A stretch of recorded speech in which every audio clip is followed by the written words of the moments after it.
重新繼續來看立法院頂禮拜通過的南北黨團提出的3項公投案，而且送中選會來審議。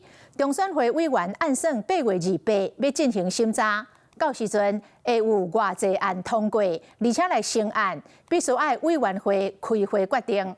安尼一來，可能會開票開到幾點呢？主委游盈隆有詳細的回應。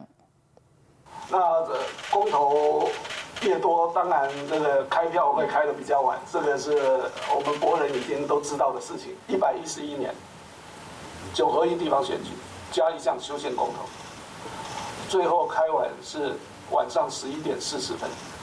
所以如果考慮時間的話，2個那一定當然是過午夜了，一定是過午夜，所以這個是毫無疑問的。那3個大概就是1、2點啊，所以大概這個是不會有什麼意外的。